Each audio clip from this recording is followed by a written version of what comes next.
विश्वनाथ गोवर्धनी त्रिकालदर्शी कैलाशी अविनाशी भगवान शिव, जिनकी पुनीत पावन शिव महापुराण की कथा संपूर्ण विश्व के कल्याण हेतु बाबा देवादिदेव महादेव की कृपा से, करुणा से, उनकी उदारता से आप और हमको श्रवण करने का सौभाग्य प्राप्त हुआ है। बड़े भाग्यशाली हैं सभी गुरुग्राम के रहनिवासी। गुड़गांव की इस पवित्र धरा पर गुरु द्रोणाचार्य जी की यह पवित्र भूमि पर आप और हम सभी मिलकर भगवान शिव की पवित्र पावन शिव महापुराण की कथा भादों के इस पवित्र महीने में श्रवण करने का सौभाग्य प्राप्त हुआ है। भगवान शंकर देवादिदेव महादेव की करुणा हमारे बीच में मंच पर विराजमान पूज्य संत शिरोमणि कथा के मुख्य आयोजक के रूप में स्वर्गीय श्री महेश जी यादव जी की स्मृति में कथा के मुख्य यजमान श्री टेकराम जी यादव, श्री मुकुल जी यादव, श्री हर्ष जी यादव, श्री वर्धन जी यादव, श्री लक्ष्य जी यादव, यादव परिवार गुरुग्राम हरियाणा। एक बार यजमान परिवार के लिए जोरदार ताली बजाकर उनका साधुवाद, वंदन, अभिनंदन।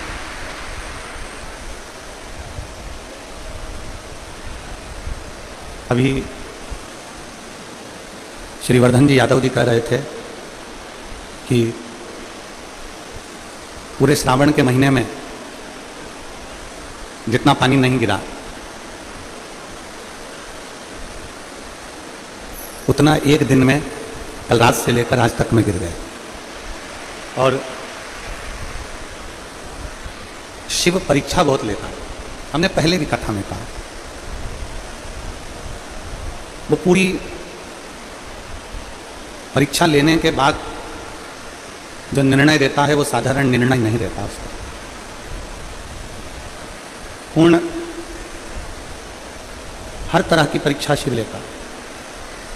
और हमने पहले भी कथा में कहा कि परीक्षा लेना उसका काम है और प्रतीक्षा करना हमारा काम है। हम जितनी प्रतीक्षा करेंगे, जितना इंतजार करेंगे कि मेरा भोलेनाथ मेरे साथ है, मेरा शंभू मेरे साथ है, मेरा शंकर मेरे साथ है, मेरा ओघड़दानी मेरे साथ है, तो फिर चिंता का कोई विषय नहीं है। चिंता का कोई विषय फिर रहता ही नहीं। और मैंने तेरे ही भरोसे बाबा, तेरे ही भरोसे हवा विच उड़ती जाए बाबा, डोर हटो छड़ीला में कटी जावी, भोले मैं तेरी पतन, शंभू मैं तेरी पतन, हवा बिच उड़ती जावी बाबा, डोर हटो छड़ीला में कटी जावी। पूर्ण परीक्षा शिव लेता, पूर्ण परीक्षा। और बिना परीक्षा के, अगर परीक्षा दी ही नहीं है, परीक्षा में तुम बैठे ही नहीं हो, परीक्षा हॉल में तुम गए ही नहीं हो और सोचा कि हमारा रिजल्ट आ जाए, तो बड़ा कठिन है, बहुत। आप परीक्षा हॉल तक जाइए। जैसे आज आप सब लोग आ रहे होगे ना, जब पानी गिर रहा होगा, गुड़गांव के गुरुग्राम के इस हरियाणा वालों ने ऐसा नज़ारा नहीं देखा होगा, इतनी तेज जलवृष्टि और लोग अपना घर छोड़कर पैदल पैदल चलकर कथा के पंडाल तक आ रहे हैं, पैदल पैदल चलकर। बुजुर्ग, बच्चे, युवान, मेरी बहनें, मेरे भाई, मेरी बेटियां, मेरी जीजियां, मेरे जीजा, सब पैदल पैदल पैदल पैदल आ रहे, पूर्ण परीक्षा के साथ, पूर्ण परीक्षा के साथ। और जिस दिन परीक्षा का दूसरा क्रम है प्रतीक्षा, तुम्हारा इंतजार। तुम थोड़ा इंतजार जरूर करो परमात्मा को प्राप्त करने। तुम थोड़ा इंतजार जरूर करो उस परमात्मा को प्राप्ति का, वो मिलेगा जरूर। एक बहुत अच्छा सा प्रसंग आता है कि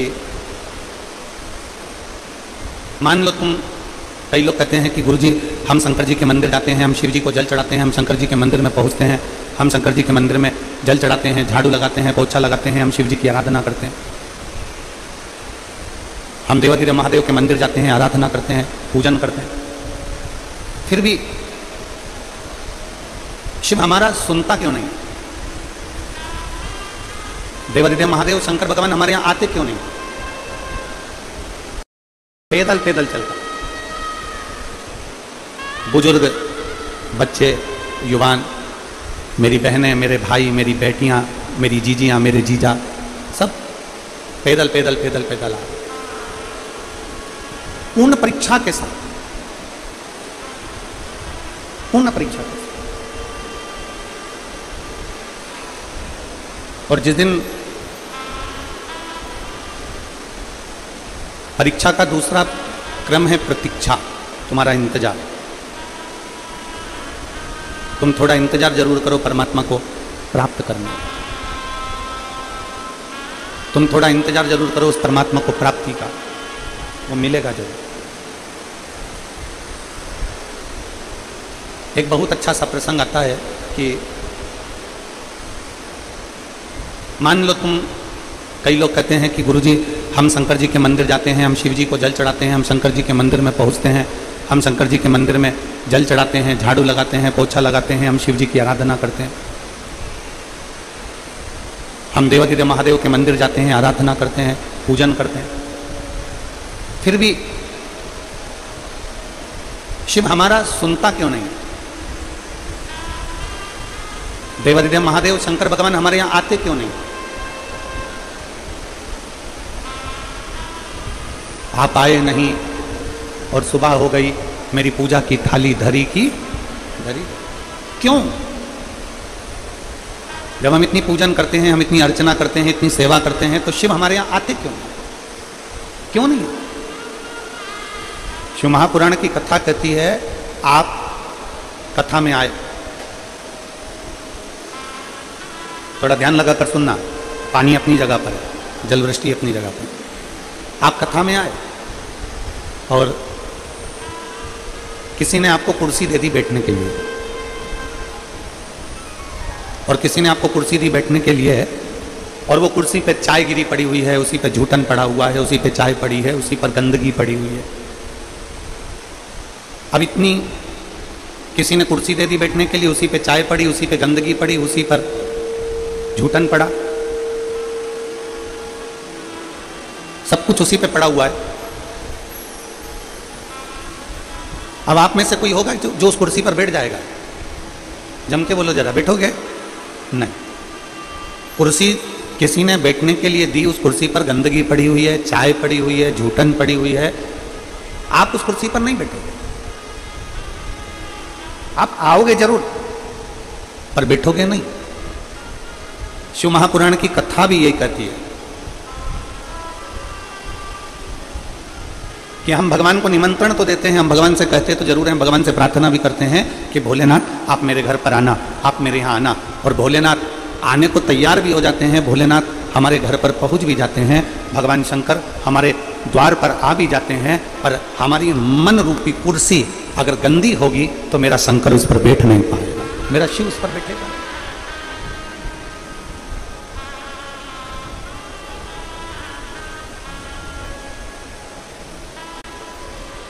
शिव मंदिर जाओ, शंकर भगवान को एक लोटा जल चढ़ाओ, शिव जी की चौखट पर पहुंचो, शिवालय पर जाओ,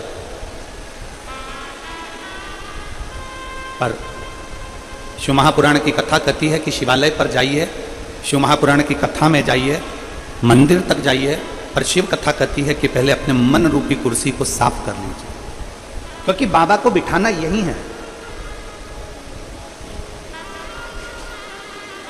भगवान शिव को बिठाना हमें हमारे दिल में, हमारे हृदय में। और हमने पहले भी कथा में कहा कि माता पार्वती जी ने शंकर जी से प्रश्न किया था आप काशी में रहते हो? पार्वती जी ने भगवान शंकर से प्रश्न किया था, आप काशी में रहते हो?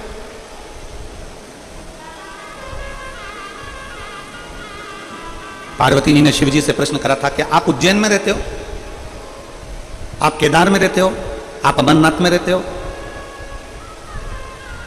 आप गुरुग्राम में रहते हो, आप कुबेरेश्वर धाम में रहते हो, आप ओमकारेश्वर में रहते हो। पार्वती जी ने प्रश्न किया था कि आप रहते कहां हो?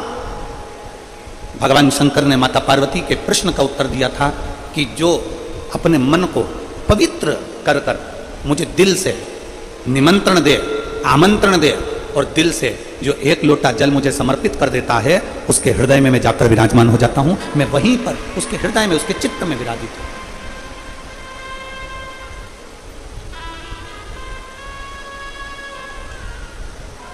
वो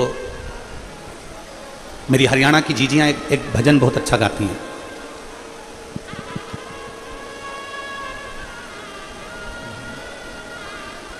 काशी में ढूंढा तुझे, उज्जैनी में पाया है। एक लाइन मेरी हरियाणा की बहनें, मेरी जीजियां बहुत अच्छी गुनगुनाती कि काशी में ढूंढा तुझे, उज्जैनी में पाया, और भक्तों के हृदय, भक्तों के हृदय भोले बाबा का ठिकाना। शिव भक्तों के हृदय भोले बाबा का ठिकाना। और दुनिया वाले क्या जाने मेरा रिश्ता पुराना। शिव को कहीं पर भी ढूंढ लो,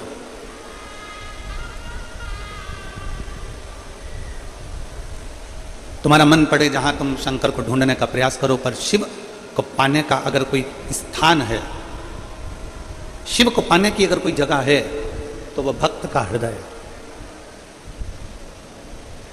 एक बात आप लोगों से पूछें, उत्तर दीजिएगा जरा। सारे हरियाणा के जितने मेरे शिव भक्त बैठे हैं, मेरी जीजियां, मेरे जीजा, मेरी बेटियां, बेटा, माताएं, भाई, बंधु, सब,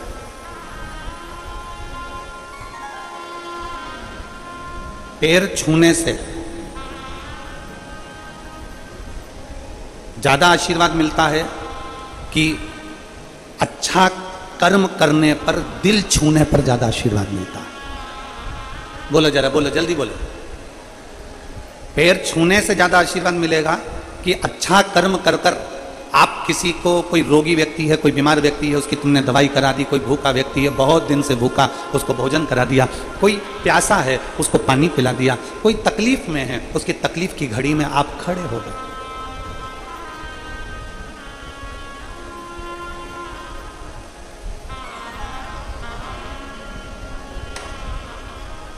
किसी के कष्ट के समय पर आप खड़े हो गए।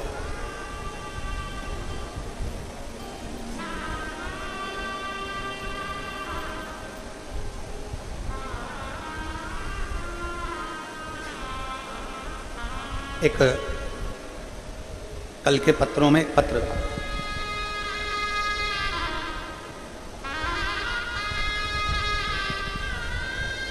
कल के पत्रों में एक पत्र था। मैं वर्धन जी आपको उसके लिए धन्यवाद दूंगा, उस पत्र के लिए। कोई विपिन शर्मा जी ने उस पत्र को लिखा था, इसी गुरुग्राम को। और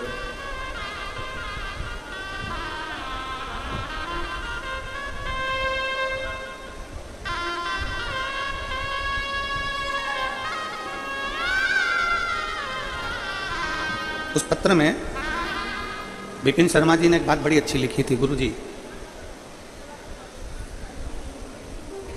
हमारी माता जी की तबीयत खराब हुई और उनको हॉस्पिटल में एडमिट नहीं कर रहे थे। हम वर्धन जी के पास में गए और वर्धन जी से हमने कहा कि भैया वो हमारा एडमिट नहीं कर रहे हैं माँ को, और तकलीफ ज़्यादा है, प्राइवेट में पैसा बहुत लग रहा है। वर्धन जी ने तुरंत किसी को फ़ोन किया। फ़ोन कर 15 मिनट के अंदर गुरुजी हमारे पास में मैसेज आता है कि आपकी मम्मी को यहाँ भेज दो, हम एडमिट करते हैं। हम उसके लिए आपको धन्यवाद देते हैं कि पैर छूने से बड़ा है व्यक्ति का कर्म। अच्छा करो, ऐसा कर्म करो जो व्यक्ति के दिल को छू जाए। और जब व्यक्ति के दिल को छूता है तो वो जो आशीर्वाद मिलता है वो आशीर्वाद कभी कम नहीं हो सकता, कभी कम नहीं। पराये दर्द को जो अपनाए उसे इंसान कहते हैं, किसी के काम जो आए उसे इंसान कहते हैं। आपका धन, आपके घर का बना हुआ भोजन, आपका बनाया हुआ मकान, आपका बनाई गई जमीन, आपकी बनाई गई जायदाद, जब किसी भूखे को भोजन कराने के लिए तुम्हारे पास में अन्न है तो समझना कि तुम दुनिया के सबसे बड़े सेठ हो। कल जब हम यहां से निकल रहे थे, हर्ष यादव जी हमको लेकर जा रहे थे, तो रास्ते में हमने देखा कि कोई एक बहन 2 डब्बे लेकर झोले में टांग कर खड़ी है और वो अपने झोले के डब्बे में से पूड़ी और सब्जी निकाल के रास्ते में किसी को दे रहे। जितनी उसकी सामर्थ्यता होगी वो उतना दे रहा है। फिर आगे गए तो हमने देखा कि कोई सिख भाई पानी की बोतल बांट रहा था। फिर हमने देखा कि कोई आगे जाके बिस्कुट का पूड़ा बांट रहा है। हमने हर्ष जी से भी कहा कि हर्ष जी, भक्तों का भाव देखिए, कितना प्रेम है इन लोगों का। जिसकी जितनी सामर्थ्यता, आपके घर का भोजन जब सफल है जब किसी भूखे का आप पेट भर दो। आपकी विद्वत्ता जब सफल है जब आप किसी हारे हुए व्यक्ति को, चित्त से हारे हुए व्यक्ति को, मन से हारे हुए व्यक्ति को सतमार्ग बता दो।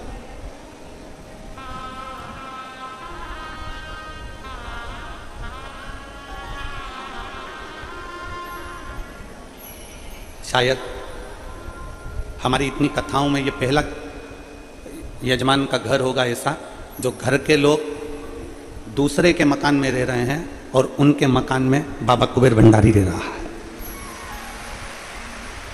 शायद हमारे इतिहास में, हमारे देखते देखते कि सभी बहुओं ने अपने अपने कमरे खाली कर हमारे साथ में आए हुए पंडितों के लिए, हम लोगों के लिए अपने कक्ष दे दिए। कक्ष तो दिया पूरा की पूरा चेंज कर पूरा की पूरा। शायद भवन जब सार्थक है जब तुम्हारे घर में कोई मेहमान आए। आज के जमाने का मेहमान होटल में रुका दिया जाता है, आज के ज़माने के मेहमान को कहीं दूसरी जगह रुका दिया जाता है, पर घर में मेहमान के लिए, घर के बुजुर्ग के लिए, घर के बूढ़े के लिए, घर में आए हुए संत साधु के लिए, घर में आए हुए बहन बेटी के लिए, घर में आए हुए बहन जमाई के लिए कोई जगह नहीं रहती। तो फिर वो मकान किस काम का? तो प्रॉपर्टी किस काम की?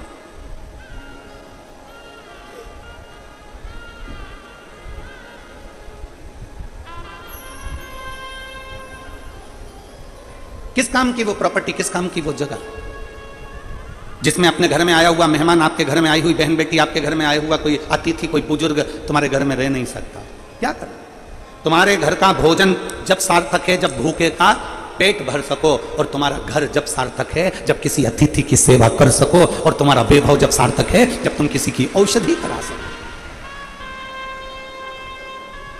तुम्हारे धन की सार्थकता जब है कि कोई बच्चा पढ़ना चाहता है। किसी बच्चे के पास में एजुकेशन का पैसा नहीं है, किसी के पास में इतना धन नहीं कि मैं पढ़ सकूं, मेरे पास में इतना पैसा नहीं। तुम्हारा धन जब सार्थक है कि जब तुम किसी बच्चे को पढ़ा दो, उसको अच्छी शिक्षा दिला दो। ये तुम्हारी सार्थकता होना चाहिए।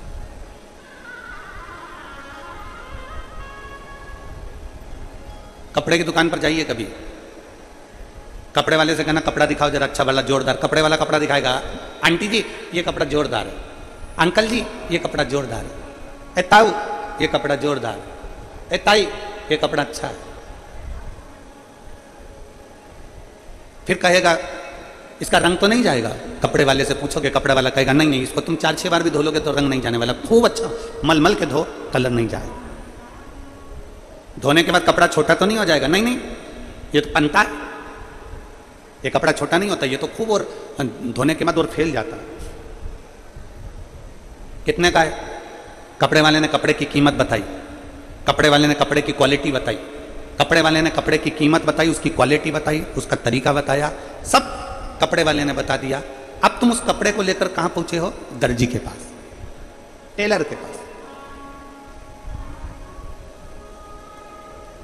कपड़ा लेकर दर्जी के पास पहुंचे, टेलर के पास पहुंचे, मास्टर के पास पहुंचे। टेलर साहब, दर्जी साहब, ये मेरा कपड़ा है, इसकी मुझे पैंट सिलवाना है, शर्ट सिलवाना है।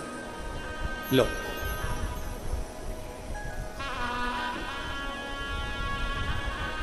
दर्जी ने कपड़ा लिया, टेलर ने कपड़ा लिया और उस कपड़े को काट कर, छाट कर, फालतू का जो कपड़ा था उसको निकाल कर तुम्हारी पैंट बना दी, तुम्हारी जीन्स बना दी, तुम्हारी शर्ट बना दी, तुम्हारी टी शर्ट बना दी।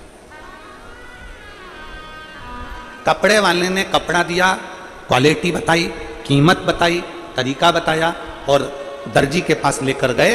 दर्जी से कहा साहब ये कपड़ा है, इस कपड़े को तुम बना दो, मेरी शर्ट, मेरी पैंट, ये कपड़ा आप सिल दो। कपड़े वाले ने, दर्जी ने उस कपड़े को सिल दिया, कपड़ा आपने पहन लिया। दर्पण में देखा, बड़े अच्छे दिख रहे हो। कांच में देखा, लोगों से पूछा कैसा लग रहा हूं, बहुत बढ़िया। कैसी दिख रही हूं, बहुत बढ़िया। कपड़े वाले की दुकान से कपड़ा लेकर आए थे, अगर वही कपड़ा तुम ऐसे लपेट के नीचे या ऊपर चलते तो अच्छे दिखते क्या? अरे बोलो तो हरियाणा के जीजी, अच्छे दिखते? नहीं दिखते। उस कपड़े को लेकर कहां गए? दर्जी के पास।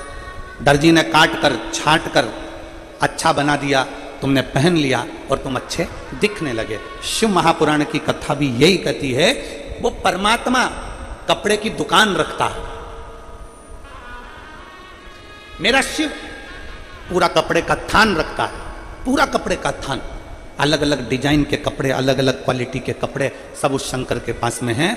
और जब वो पैदा करता है, मृत्यु लोक में भेजता है, जब वो जन्म देता है, तब ये केवल कपड़ा हमको मिलता है, ये काया हमको मिलती है। फिर हम इस कपड़े को लेकर दर्जी के पास जाते हैं, अर्थात कहीं शिव महापुराण की कथा में जाते हैं और कोई गुरु उसमें काट काट कर इस कपड़े को सही करते करते, कहीं अज्ञानता को मिटाते मिटाते, काम, लोभ, आसक्ति, तृष्णा, वासना, झूठ, प्रपंच, इसको हटाते हुए इस कपड़े को इतना अच्छा बना देता है कि व्यक्ति जब पहनता है तो दुनिया के लोग कहते हैं कि अब ये अच्छा दिख रहा है, इसने कर्म अच्छा किया।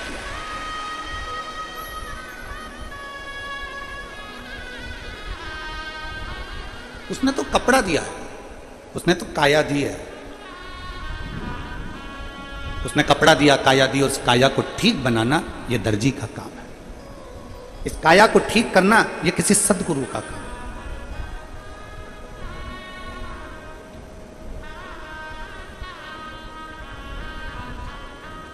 इस काया को ठीक करना कोई सद्गुरु ही कर सकता है। गुरु नानक देव जी से गुरु नानक देव जी से बाले ने पूछा, गुरु नानक देव जी से पूछा कि प्रभु, हे नानक, प्रभु मनुष्य का जन्म क्यों होता है, किस लिए?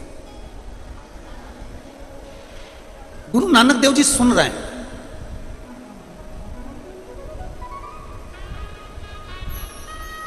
मौन क्रोध का सबसे बड़ा हथियार है।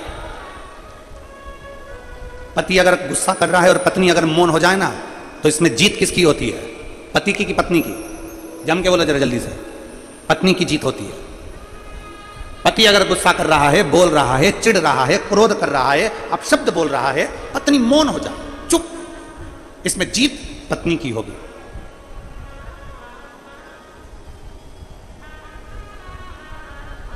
गुरु नानक देव जी मौन,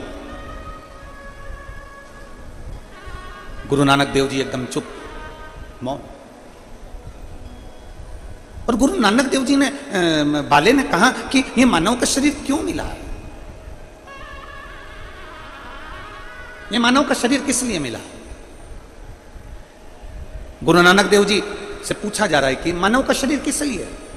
तो गुरु नानक देव जी थोड़ी देर के लिए मौन हो जाते हैं, चुप हो जाते हैं, और एकदम मौन होकर बाद में गुरु नानक देव जी कहते हैं, गुरु नानक देव जी कहते हैं, बाले, ये मानव का शरीर केवल एक कारण से होता है, परमात्मा का नाम लेकर अपने पूर्व के कर्म को काटते रहो और एक दिन आखिरी में परमात्मा की शरण में चले जाओ। केवल एक कि राम राम रटते रहो, जब तक घट में प्राण कबहू तो दीन दयाल के भनक पड़ेगा। जपते रहो, जपते रहो।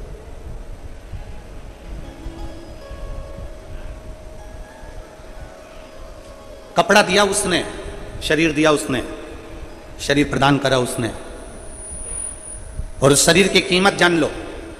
कपड़ा लेते समय कपड़े की क्वालिटी पूछी जाती है, कपड़े की कीमत पूछी जाती है, और शरीर की कीमत जानिए कि शरीर की कीमत क्या। दुनिया के कई लोग कह देते मैं तो बहुत परेशान हो गई, मैं तो मर जाऊं तो अच्छा।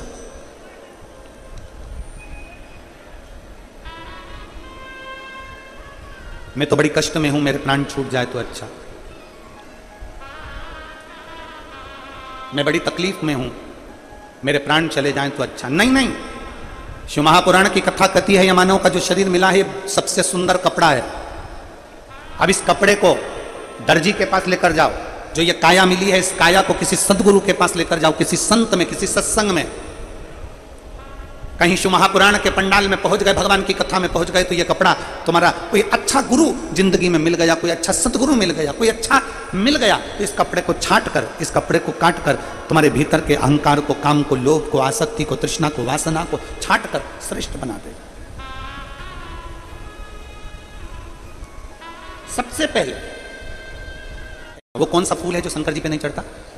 जम के बोलो जरा। केतकी का फूल। सभी ने कथा सुनी है कि ब्रह्मा जी के भीतर अहंकार उत्पन्न हो गया था। शिव महापुराण की कथा। और ब्रह्मा जी के भीतर जब अहंकार उत्पन्न हो गया और ब्रह्मा जी भगवान विष्णु के पास चले गए, भगवान नारायण विश्राम कर रहे थे, सो रहे। भगवान ब्रह्मा जी ने कहा, नारायण क्या सोते रहोगे? तुम्हारे दरवाजे पर कोई आया है, इसका आतिथ्य करिए। तुम्हारी चौखट पर कोई पहुंचा है, उसका आदर करिए। क्या सोते रहोगे? भगवान नारायण ने आंखें नहीं खोली। ब्रह्मा जी ने और अहंकार के शब्द कहे।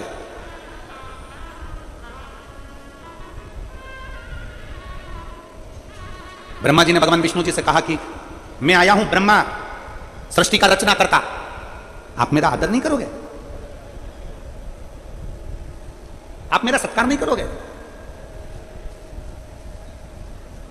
कभी ये एक आनंद का विषय है। देखिए पूरी कई कथाएं आप लोग टीवी पर देखते होंगे, कई कथाएं करते रहते हैं। आप लोगों को भी मालूम है कि ये कथा पूरी होगी, फिर सीहोर में कथा 12 सितंबर से 18 सितंबर अग्रवाल धर्मशाला की जो कथा है, जो हर साल होती है छोटे रूप में, जो टीवी पर नहीं आती, वो हो जाएगी। फिर 20 से 24 सितंबर तक श्राद्ध पक्ष में कांटा कुरीडीह कुकरेल छत्तीसगढ़ में कथा प्रारंभ हो जाएगी। फिर वही श्राद्ध पक्ष में 26 सितंबर से 2 अक्टूबर तक नांदगांव नासिक महाराष्ट्र में शिव महापुराण की कथा प्रारंभ हो जाएगी। वहां के विधायक उस कथा को कराएंगे। रेगुलर कथा चलती है। आप कथा टीवी पर सुनते भी होंगे, आपने कथा को टीवी पर देखा भी होगा, पर यह नजारा आपने कथा में कभी नहीं देखा होगा जो आप देख रहे हैं। आप भी जमीन पर बैठे हो और यजमान परिवार भी जमीन पर बैठकर कथा सुन रहा है।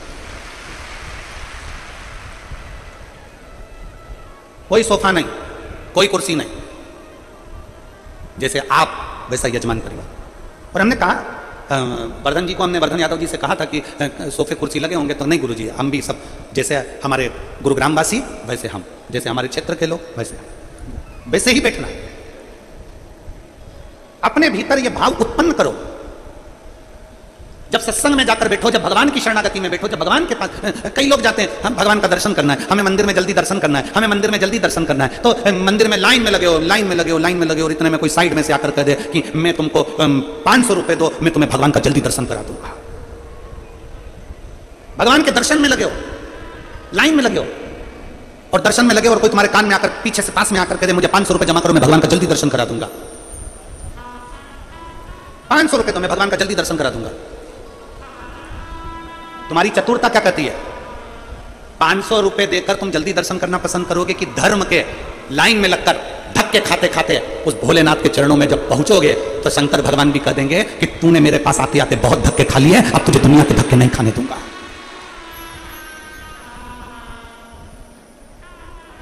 पर जिसके पास में समय नहीं है ना, वो कह देता लाओ अच्छा है 500 रुपए में मुझे पास से दर्शन हो रहा है, 500 रुपए में मुझे नजदीक से दर्शन हो रहा है। बल्कि तुम्हें कह देना चाहिए, वो कह रहा है 500 रुपए में मैं तुम्हें पास से दर्शन कराऊंगा, बिल्कुल नजदीक से दर्शन कराऊंगा, तुम्हें कह देना चाहिए चल जाने दे, तू तो मुझे 200 रुपए दे, मैं दर्शन ही नहीं कर रही, अपने घर जा रही है, ला 200 दे तू मुझको।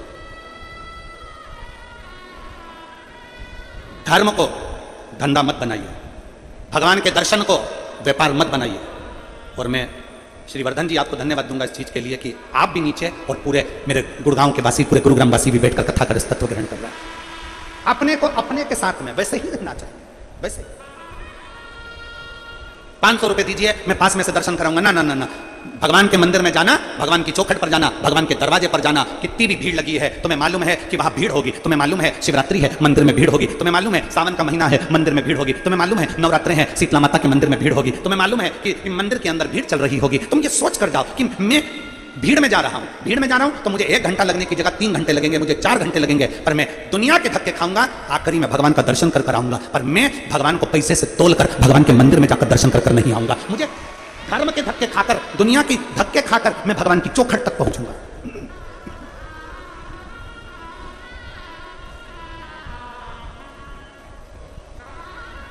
मुझे भगवान के नजदीक में जाना, मुझे भगवान के करीब में जाना। 500 रुपए में तुम भगवान के करीब जरूर चले जाओगे, पर भगवान के नजदीक नहीं जा पाओगे। जब लाइन से लगकर आराम से पहुंचकर भगवान का दर्शन करोगे ना, तब तुम मेरे भोलेनाथ के दिल के करीब में पहुंच जाओगे, दिल के नजदीक। और देख लिया संसार हमने, देख सब मतलब के यार हमने देख लिया। झूठे नाते झूठे रिश्ते, झूठे नाते झूठे रिश्ते, अरे झूठा है संसार हमने देख लिया। सब मतलब के यार हमने देख लिया, देख लिया संसार हमने देख। ब्रह्मा, ब्रह्मदेव भगवान विष्णु से कहते हैं सृष्टि का रचना करता आया है, सृष्टि का रचना करता आया है, आप उठकर हमारा आदर नहीं करोगे? भगवान विष्णु अब मुस्कुरा दिए, भगवान नारायण अब मुस्कुरा दिए, और भगवान विष्णु मुस्कुराकर शेष सैया पर बैठ गए। शेषनाग की सैया पर भगवान विष्णु बैठ गए, और भगवान विष्णु बैठकर ब्रह्मा जी से कहते हैं ब्रह्मदेव क्यों इतना नाराज हो रहे हो? आपको, आपने भले पूरी सृष्टि रची हो, आपने भले सृष्टि की रचना करी हो, पर ब्रह्मदेव तुम्हारी रचना तो हमने करी है ना। हमारी नाभि से पुष्प प्रकट हुआ, उस पुष्प पर ब्रह्मा तुम प्रकट हुए, आपकी रचना तो हमने करी है। ब्रह्मा जी कहते हैं मेरी रचना आपने नहीं करी है। ब्रह्मा तुम जानते नहीं हो, मेरी नाभि से तुम प्रकट हुए हो। अगर आप, ब्रह्मा जी कहते हैं अगर आप मेरे रचना करता हो, यह सृष्टि की रचना मैंने करी है। भगवान विष्णु के मुख से निकल गया कि ब्रह्मा जी सृष्टि की रचना करने वाला कोई दूसरा नहीं है, आप और हम दोनों केवल निमित्त हैं, सृष्टि की रचना करने वाला तो देवाधिदेव महादेव है, स्वयं शिव।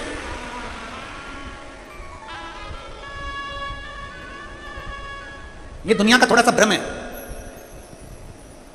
एक मां गुस्से में आकर कह देती है जिस दिन मैं मर गई ना आटे दाल का भाव मालूम पड़ जाएगा, वो तो मैं जिंदा हूं ना तो सब अच्छा अच्छा लग रहा है। और जितनी मेरी जीजियां बैठी है ना बूढ़ी बूढ़ी, कभी अपने मुंह से मत कहना कि मैं मर गई ना तो मालूम पड़ जाएगा। कई लोग कह देते हैं वो तो मैं हूं तो घर चल रहा है, जिस दिन मैं चले गया ना उस दिन मालूम पड़ेगा वो तो मैं चला रहा हूं, कोई दूसरा नहीं चला रहा। शिव महापुराण की कथा कहती है तुम जिंदा हो, तुम हो तो घी घना, कभी चले भी गए तो मुट्ठी चना। कभी ऐसा मत बोलो कि मेरे रहने से घर चल रहा है, मेरे रहने से। एक सेठ जी थे, वो बड़े सबसे कहते थे मेरा परिवार मुझे बहुत चाहता है, मेरी पत्नी मेरे बच्चे मुझे बहुत प्रेम करते हैं, जिस दिन मैं मर गया ना तो मेरे साथ साथ मेरी पत्नी और मेरे बच्चे भी मेरे साथ मर जाएंगे, इतना प्रेम करते हैं, इतना प्रेम करते हैं। एक दिन एक गुरुजी आ गए, गुरुजी ने कहा सेठ जी तुम हमेशा कहते हो कि मेरी पत्नी मुझसे प्रेम करती है, मेरे बच्चे मुझसे प्रेम करते हैं, अगर मैं मर गया तो मेरे पीछे पूरा परिवार मर जाएगा। इतने में गुरुजी ने कहा एक काम करो ना, हमको प्रैक्टिकल करके दिखाओ कि तुम्हारे मरने के बाद ये मरते कि नहीं मरते। सेठ जी ने कहा पागल हो गए महाराज, बेवकूफ हो, अकल नहीं है तुम्हें? मैं कैसे मर सकता हूं? गुरुजी ने कहा मैं तुमको एक पानी का गिलास दूंगा, तुम पीते पीते पीते पीते लुढ़क जाना, मैं डॉक्टर साहब को बुला के कहलवा दूंगा कि तुम मर गए। मरे नहीं है तुम, फिर भी हम कह देंगे मर गए तुम। तो हमें देखना है तुम्हारी पत्नी और बच्चे तुम्हारे पीछे मरते कि नहीं मरते। इतने में तुरंत सेठ जी बोले, गुरुजी तुम समझ नहीं पाओगे, मेरी पत्नी मुझसे बहुत प्रेम करती है, मेरे बच्चे मुझसे बहुत प्रेम करते हैं, वो मर जाएंगे। इतने में गुरुजी ने कहा, देखना है ना हमको भी, तुम तो मरो तो सही, और मेरे पत्नी और बच्चों को कुछ हो गया तो, मेरी पत्नी और बच्चों को कुछ हुआ तो उसकी गारंटी हमारी। गुरुजी बोले तुम तो लो पानी पियो, लुढ़को। और उन्होंने जैसे ही पानी पिया और नीचे गिर गए तो डॉक्टर साहब को बुलाया। गुरुजी ने थोड़ा सा पैसा पकड़ा कर कह दिया कि डॉक्टर साहब कह दो ये मर गया। इतने में डॉक्टर साहब ने नब्ज देख कर कह दिया मर गए। डॉक्टर को वहीं बिठा के रख लिया। पत्नी रोई, बच्चे रोए, पोता पोती रोए, खूब धाड़ धाड़ के पत्नी रोई। जैसे ही पत्नी रोई, पत्नी चिल्ला चिल्ला के रो रही थी, गुरुजी मेरा पति चले गया, मेरे को बोला तक नहीं, गुरुजी एक शब्द नहीं बोले और चले गए। इतने में गुरुजी ने अपनी झोली में से एक पुड़िया निकाली और पुड़िया निकाल के गुरुजी ने कहा, जीजी, ए बहन, ए माँ, मत रो, ये मेरे पास में ऐसी जड़ी है, ऐसी बूटी है कि ये तू खाएगी, तू मर जाएगी और पति जिंदा हो जाएगा। इतने में पत्नी रोती रोती बोली, इनकी तो उम्र हो गई थी, इनकी तो उम्र।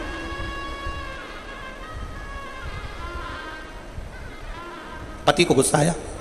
पति ने सोचा, बताओ अभी तो कह रही थी कि मुझे छोड़कर चले गए, कह रही कि उम्र हो गई थी। इतने में बेटा रो रहा था। बेटे से पूछा, तू क्यों रो रहा है? पिताजी चले गए, पिताजी चले गए, पिताजी चले गए। ये भी नहीं बता के गए किससे कितना लेना था। बाप को लगा बाप मर गया, उसका गम नहीं, लेनदारी की पहले बढ़ गई। गुरुजी ने कहा, ले पुड़िया, तू खा ले, तू खाएगा तू मर जाएगा, पिताजी जिंदा हो जाएंगे। इतने में बेटा बोला, पिताजी तो कह रहे थे कि बेटा अब तुझे सब संभालना है, इसलिए रेन दो गुरुजी, रेन दो।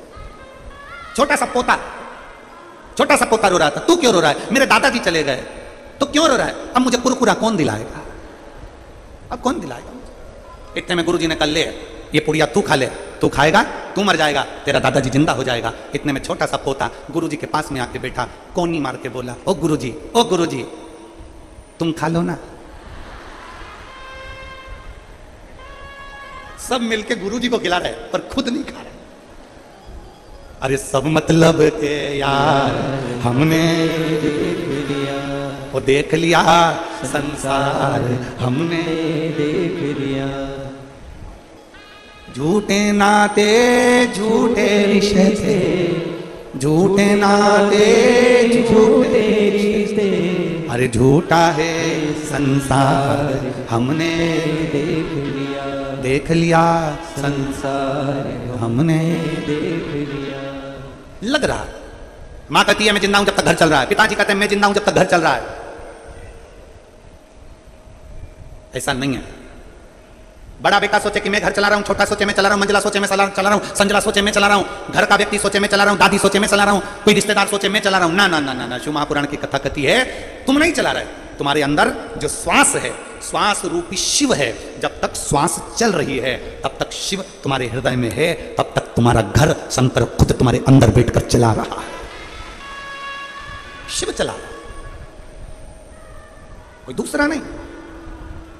ब्रह्मा जी, भगवान विष्णु कह रहे हैं, ब्रह्मदेव तुम कहते हो, ब्रह्मा जी तुम कह रहे हो,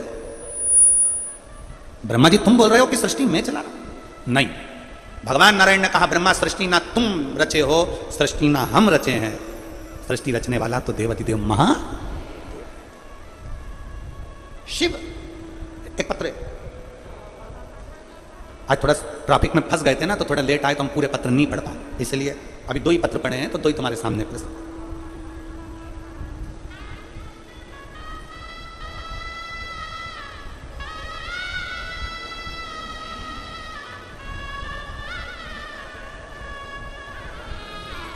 गुरुजी, मैं जिला करनाल हरियाणा, गांव, एलईडी पर आप लोग पढ़ सकते हैं पत्र को। गुरुजी, मैं जिला करनाल हरियाणा, गांव इस्लाम नगर के रहने वाली हूँ। मेरा नाम बबीता है, मेरा मोबाइल नंबर ये है। बबीता जी कहीं बैठी हों तो हाथ हिलाइएगा, और अगर कहीं बैठी हों हाथ हिलाओ जरा, एक बार दिख जाओगे। हाँ ठीक है, दिख गए, आ जाइए, बेलपत्र ले जाइए। और पति आए हों तो उनको भी ले आइए, वो भी बेलपत्र ले जाइए, आ जाइए।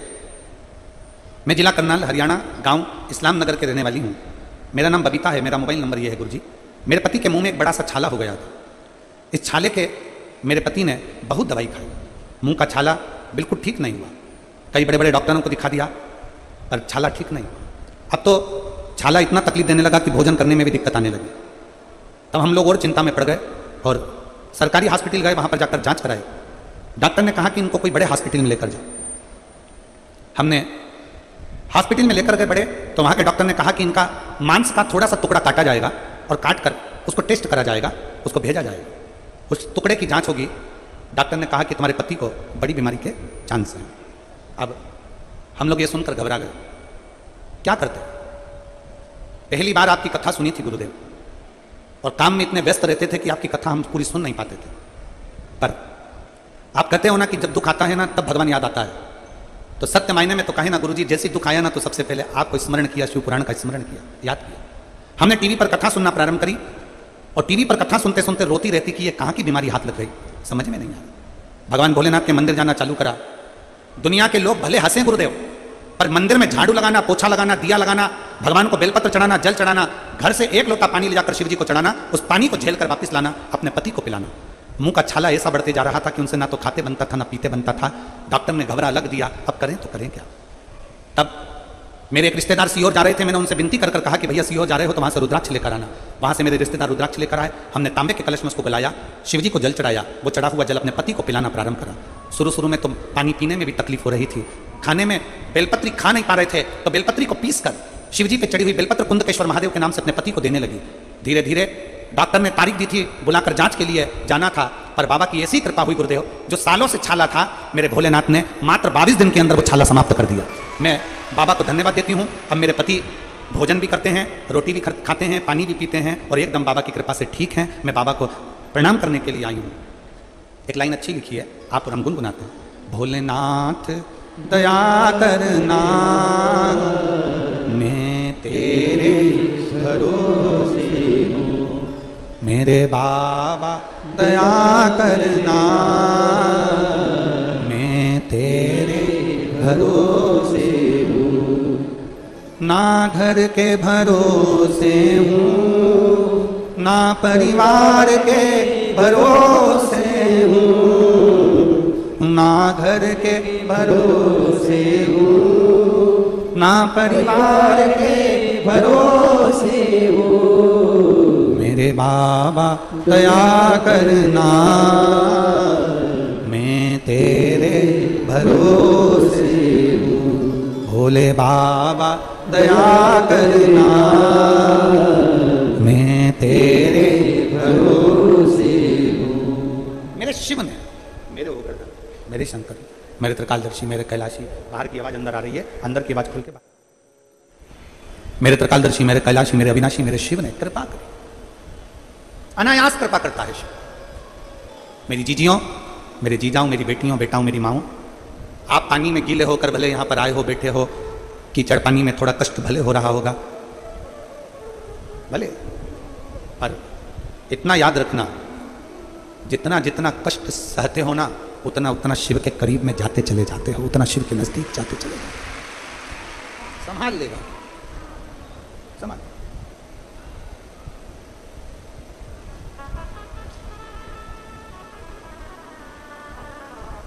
अभी हम आ रहे थे तो हर्ष यादव जी कह रहे थे, गुरुजी पूरी भोजनशाला में पानी भरा गया, रस जहां भोजन हो रहा है पानी पानी भरा गया, तो ये तो बड़ा चिंता का विषय हो गया। हमने हर्ष जी से कहा, कथा में बुलाने वाला भक्तों को शिव है, बिठाने वाला शिव है, भोजन कराने वाला भी शिव है, तो वो सारी व्यवस्था कर देगा, अब क्यों चिंता करना, छोड़ दो शंकर के ऊपर, क्या टेंशन लेना। शिव के आश्रित हो जाओ, शिव के भरोसे हो जाओ, उसके आश्रित। ब्रह्मा जी करें मैं सृष्टि का रचना करता, भगवान नारायण करें भ्रांति निकाल दो अपने भीतर से, अपने मन से ये भ्रम निकाल दो कि तुम सृष्टि की रचना करता, सृष्टि की रचना करता, ये भ्रम निकाल दिया जाए, इस भ्रम को निकाल दो कि सृष्टि की रचना करता। ना ना ना, भगवान विष्णु कहते हैं सृष्टि का रचना करता ना मैं हूं, सृष्टि की रचना करता ना तुम हो, सृष्टि की रचना करता तो देवाधिदेव महादेव है।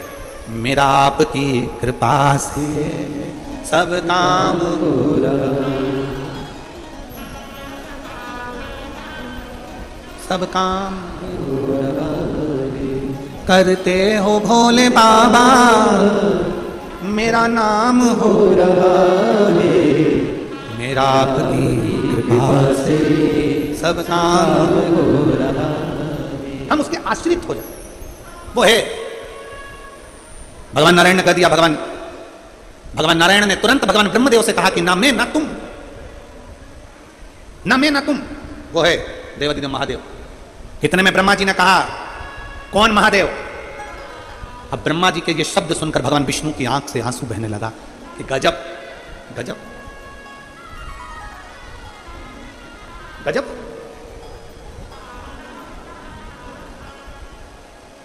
आप सभी को मालूम होगा एक शंकर भगवान के नेत्र के अश्रु से रुद्राक्ष की उत्पत्ति हुई। जानते हो सब लोग? बोलो तो जम के बोलो, जानते हो ना? फिर भगवान शंकर के नेत्र अश्रु से अंधकासुर की उत्पत्ति हुई। जानते हो सब लोग? बोलो जम के बोलो, ठीक है। तीसरा, भगवान शंकर के क्रोध नेत्र अग्नि की ज्वाला से, उनके अश्रु से ज्वालासुर की उत्पत्ति हुई। ज्वालासुर, जिसको एक असुर का भी नाम दिया जाता है। ये जो बुखार आता है ना, ज्वर आता है, जो बुखार आता है, इसको भी असुर की गिनती में लिया गया, ज्वालासुर। और इस ज्वालासुर को शांत करने के लिए माता शीतला को प्रकट किया गया।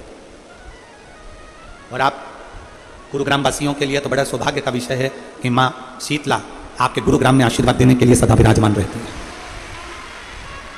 बोल शीतला माता की, शीतला माता की। मां इस गुरुग्राम में माता शीतला अपने भक्तों के आशीर्वाद देने के लिए सदा विराजमान थी। ज्वालासुर को शांत करने के लिए मां शीतला को प्रकट होना पड़ा था। मां शीतला को प्रकट किया। शिव महापुराण की कथा कहती है, भगवान विष्णु ने कह दिया, ब्रह्मा जी के शब्द सुने, और ब्रह्मा जी के शब्द सुनकर भगवान नारायण की आंख से आंसू बहने लगे। भगवान विष्णु ने कहा, ब्रह्मा जी क्या कह रहे हो? कौन शिव? ये शब्द हैं आपके? कई लोग फेसबुक पर, इंस्टाग्राम पर, सोशल मीडिया पर, व्हाट्सएप पर शंकर जी के प्रति लोकाझोंकी करते रहते हैं। कोई कह देता है शंकर का जल मत पियो, कोई कह देता है श्री शिवाय नमस्तुभ्यं मत बोलो, कोई कह देता है शंकर की चढ़ी हुई बेलपत्र मत खाओ, कोई कह देता है कुछ।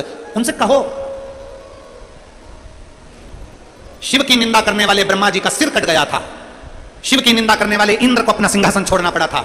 शिव की निंदा करने वाले को दक्ष प्रजापति का सिर कटकर बकरे का सिर लग गया था। शिव की निंदा करने वाले को धक्का देकर बाहर निकाल दिया गया था। शिव की निंदा थोड़ी सी सुनने वाले की लंका में आग लग गई थी। शंकर की निंदा ना तो करी जाए ना सुनी जाए। एक पत्र देखिए, एक शिव भक्ति के प्रति आपका विश्वास जागृत हो। शिव की निंदा ना सुने, शिव की निंदा ना करें। कोई निंदा करने में अगर लगा भी है तो थोड़ा सा पीछे रह जाए, थोड़ा सा पीछे।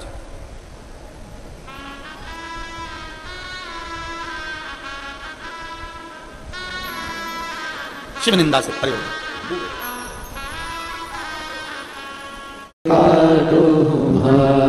ओ भोला सब दुख काटो। भगवान देवाधिदेव महादेव शिव की कथा कर रही, भगवान शंकर का पावन चरित्र कर रहा, शिव महापुराण की कथा वर्णन कर रही है।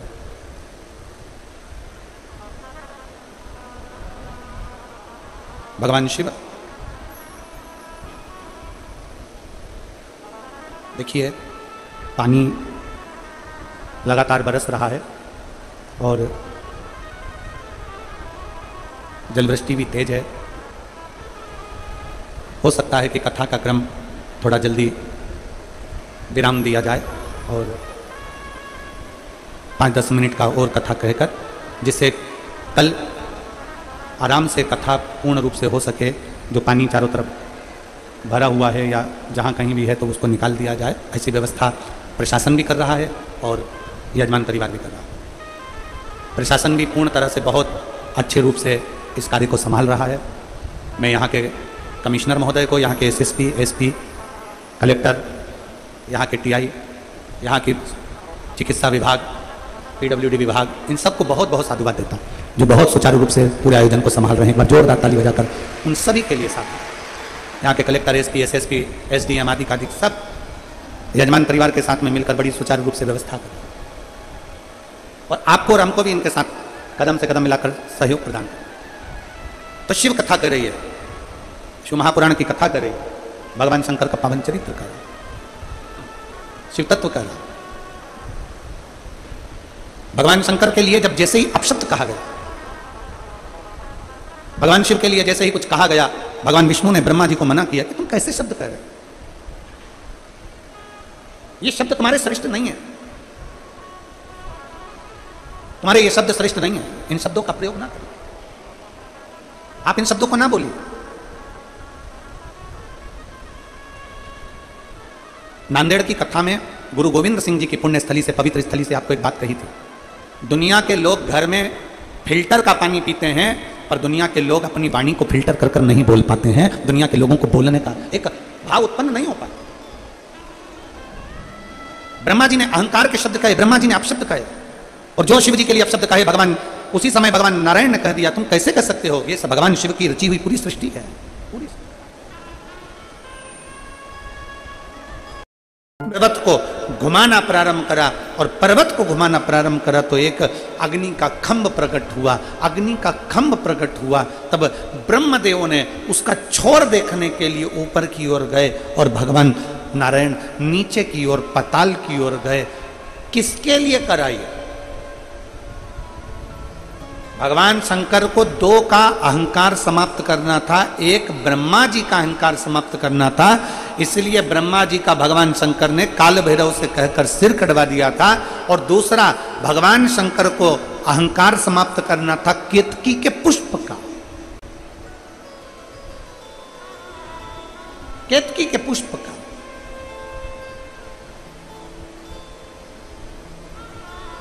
ये जो हम मंदिर में हरतालिका तीज 6 तारीख को हरतालिका तीज की पूजन होगी, तो हरतालिका तीज के दिन हम जो फुलेरा मंदिर के अंदर बांधते हैं, आप लोग उस फुलेरे का दर्शन किए होंगे, जरा फुलेरा देना।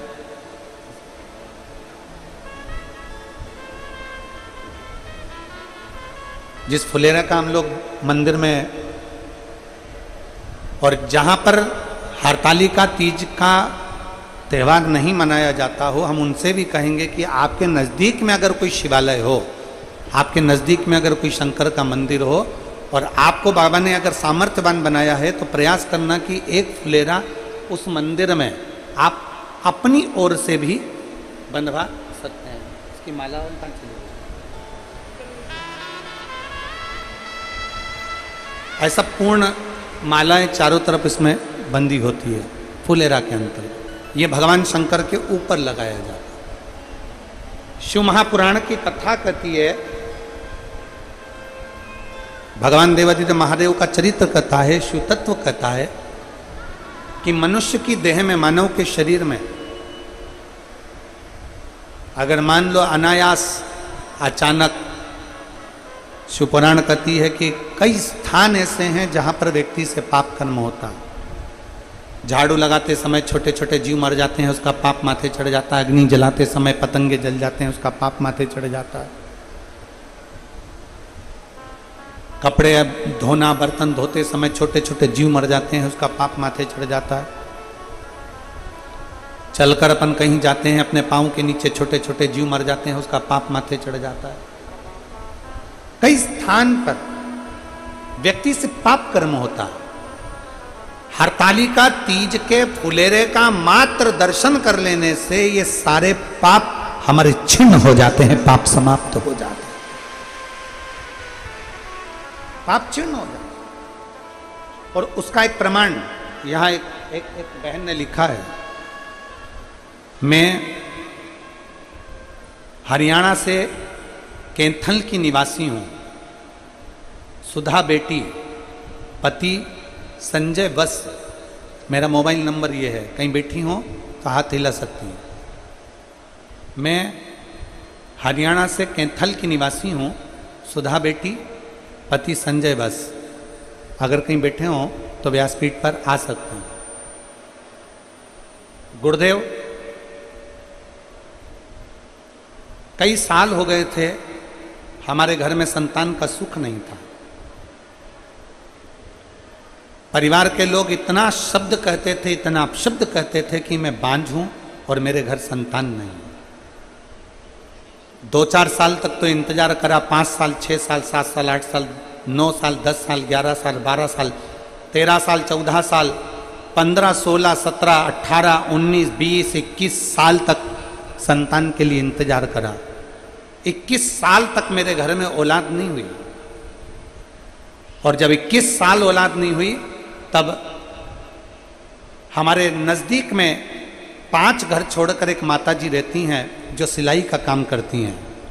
वो मेरे घर पर आई कुछ सिलाई के काम के कपड़े लेने के लिए, और उन्होंने मुझसे कहा कि तू एक बार पशुपति व्रत कर और भगवान शंकर को रोज जल चढ़ा। शिव जी को जल चढ़ाकर एक बेलपत्र लेकर नंदी के पास बैठकर कुंदकेश्वर महादेव के नाम से खा। मैंने वही प्रयोग किया और बाबा की कृपा से 21 साल के बाद मेरे घर में पुत्र रत्न की प्राप्ति हुई। मैं बाबा को यहाँ प्रणाम करने के लिए आई। कहीं बैठी हो तो बेलपत्र लेने के लिए आ सकती हूँ। 21 साल के बाद मेरे बाबा ने मुझे संतान दी। ये हमारा एक विश्वास, हमारी एक दृढ़ता, शिव के प्रति हमारा एक अटूट प्रेम यहां दर्शन। और मेरे बाबा दया करना,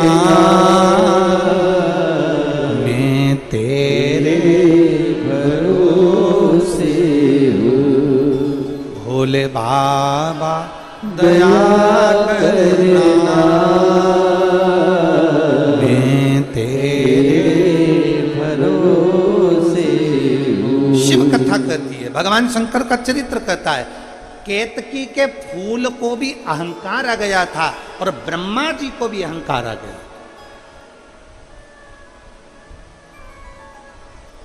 केतकी का फूल शंकर भगवान के सिर पर चढ़ा रहता था, शीश पर। एक बार केतकी के पुष्प ने मां गंगा जी से कह दिया था, तुम्हारे जल में अमृत तत्व हमारा है। केतकी के पुष्प ने कह दिया था, तुमको जो इतना प्रकाश शंकर भगवान के तेज पुंज में है, केतकी का पुष्प कहता था वो मेरा है। शिव जी ने ये शब्द सुना, शंकर जी को मौका लग गया केतकी के पुष्प को नीचा पटकने का। अहंकार कभी ना करो। अहंकार में 3 गए, धन, वैभव और वंश। ना मानो तो देख लो रावण, कौरव और कंस। ये तीनों अहंकार में चले गए। अपनी सत्ता, अपना वैभव, अपना पद, अपनी प्रतिष्ठा, अपनी दौलत, कभी इसका अहंकार नहीं होना चाहिए। प्रयास करो जितना बन सके अपने आनंद के साथ परमात्मा की शरणागति को प्राप्त करने का एक भाव उत्पन्न करो। और केतकी के पुष्प को भगवान शंकर ने अपने मस्तक से नीचे गिरा दिया। जो खंभ था अग्नि का, उससे केतकी का पुष्प नीचे गिरा, ब्रह्मा जी के हाथ में आया। ब्रह्मा जी ने सोचा कि ये केतकी का पुष्प ऊपर से गिरा है। भगवान ब्रह्मा जी ने केतकी के पुष्प से कहा कि भगवान नारायण में और मुझ में थोड़ी सी बातों की जंग छिड़ गई है, तुम मेरा साथ दो।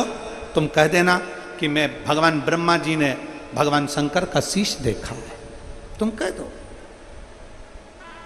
केतकी के पुष्प ने हाँ भर ली।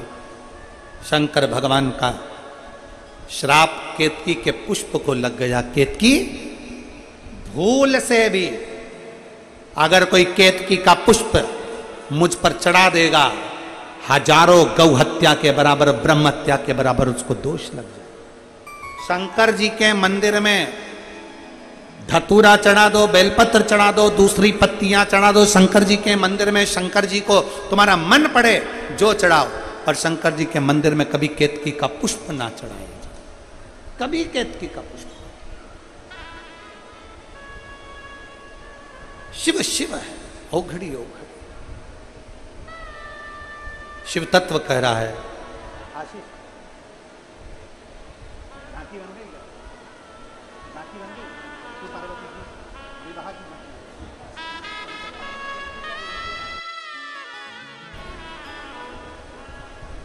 भगवान देवादित्य महादेव का सुंदर चरित्र कह रहा है।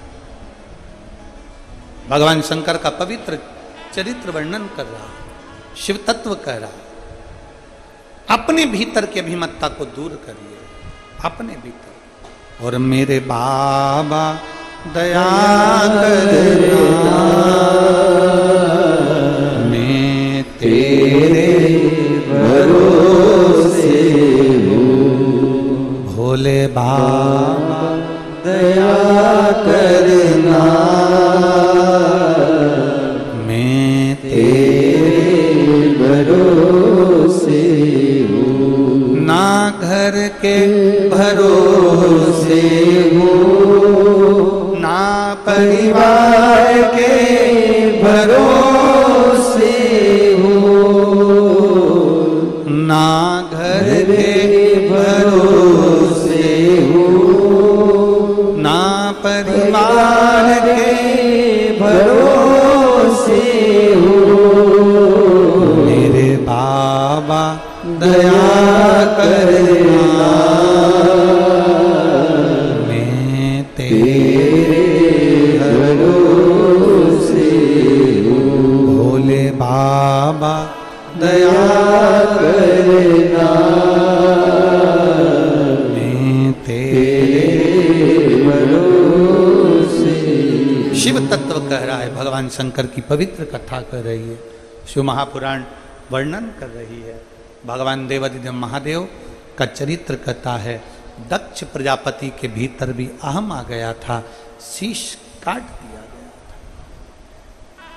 सती मैया को क्रोध आ गया था, सती मां जलकर भस्म हो गई थी। माता सती जलकर भस्म हो गई। मां सती और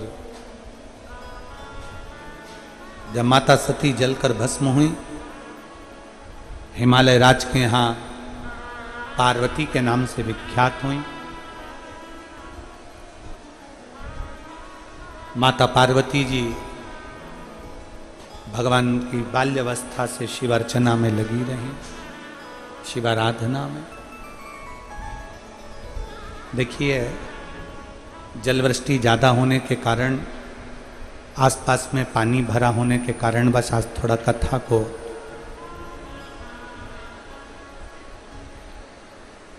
आधे घंटे पहले छोड़ा जा रहा है।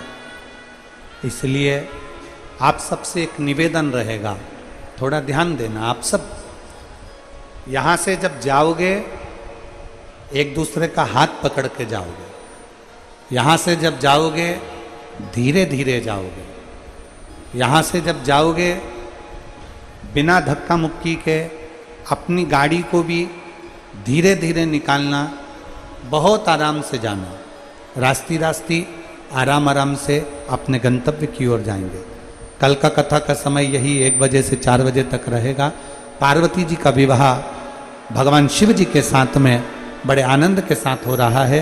एक बार जोरदार ताली बजाकर भगवान शंकर पार्वती जी के मंगल विवाह का आनंद लेंगे। पार्वती जी शिव जी के गले में सुंदर जयमाला पहना रही हैं। जोरदार ताली बजाकर स्वागत करिए। और भगवान शंकर मां पार्वती जी के गले में जयमाला दे रहे हैं। हार